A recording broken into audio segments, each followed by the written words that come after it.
Okay, in this video, I really want to talk to you about how being hurt affects your attitude toward yourself. And that's because in order to self-heal, you need to be able to have three things. You need to have compassion, openness, and curiosity toward yourself. But there are some really specific attitudes that we often learn in childhood that prevent us from having that openness, curiosity, and compassion toward ourselves. So I want to talk to you about those today. And when I talk to you about those, I want you to start thinking about the origin, where those things began, and how you're carrying forward those thought processes today. So where did it start? Usually in childhood. And how do you keep those voices alive for yourself? So one of the things I want you to also know is that really most of the time these attitudes begin when we're a little kid. And little kids assume because they're being cared for by these giant, all-powerful human beings that if they're not getting their needs met, it's something wrong with them, because it's really too scary to think that the human being who's a giant, more powerful person than you isn't doing something right, or maybe would want to hurt you. And so instead of thinking that way, little kids will say, okay, there's something wrong with me, or there's something I need to do to get my needs met. So let's talk about how past hurts harm your attitude. The first one is by cultivating in you a pattern of feeling guilty for things. Feeling guilty comes from a belief that you've done something wrong. Now, I know that you can identify that there are times when you've done things wrong as a kid. If you get a chance to fix that and clean up your own messes, then you don't feel guilty. But if you weren't allowed to clean up your own messes or being blamed for something that you didn't do, then it's easy to start to feel guilt. One of the things that women often do is feel guilty about having feelings. And that usually comes from some place that's old, but we have to keep it going by maintaining some of the attitudes that were laid down at the time that the guilt was first developed in us. So that's the first one. The second is shame. A sense of shame is different from guilt because guilt is about what you've done. Shame is about what you are. So you feel shame when you believe that you are bad or wrong, that you personally are a mistake. Oftentimes people who've survived childhood abuse will feel this sense that they're a mistake, coming from the message that came from their parents or caregivers, that underlying unspoken message of anger or lack of compassion for you as a child that would make you conclude that you're not good or that you don't belong. So that could get in the way of your self-healing too. The third is fear. So if you have a fearful attitude, that will show up when anything reminds you of something old. So when old feelings surface, and any time in your current life that an old rule is broken. So both of those, fear of experiencing old feelings and fear of allowing an old rule to get broken, both will keep you from moving forward in your healing. And all of these, guilt, shame, and fear, lead to a sense of self-criticism. Now, self-criticism can happen as a result of being unable to put guilt, shame, and fear to rest, but also can come from being criticized as a younger person or not being helped to overcome your weaknesses. When that happens, you can develop a voice in your head that is critical.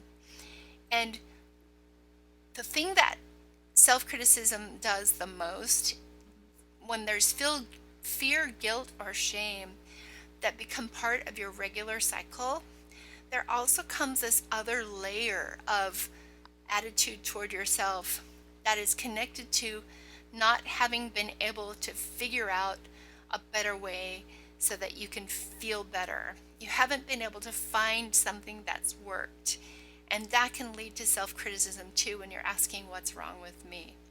So I want you to realize that all four of those are going to get in the way of your healing. So I want you to identify them and start really recognizing when they're happening so you don't believe them right straight at face value.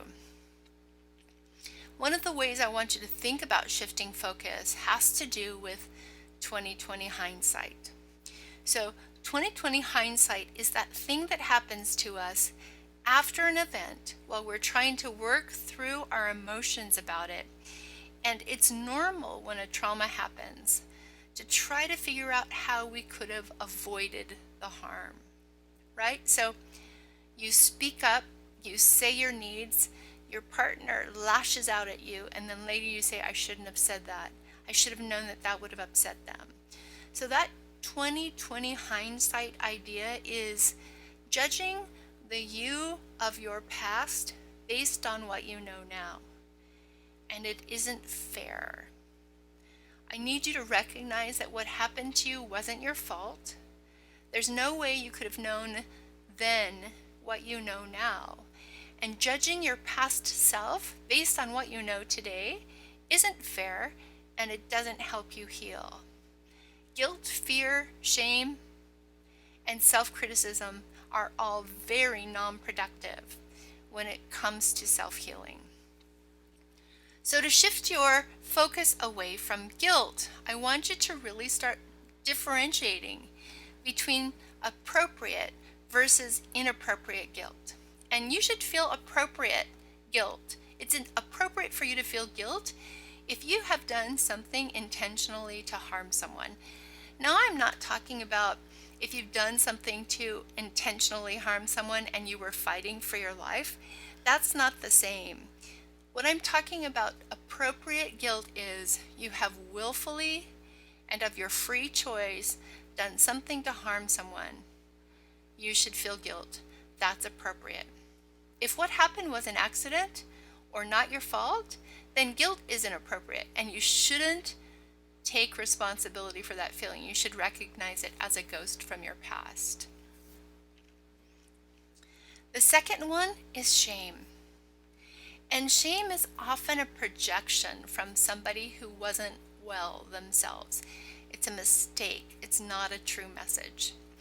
So projection is when I feel or believe something about myself, and instead of accepting that in myself, I put that on you. So for example, let's say I'm a liar and I lie about everything. Then it's not likely that I'm going to believe anyone else when they tell me anything, because I'm going to assume that they're liars because that's what I know about me.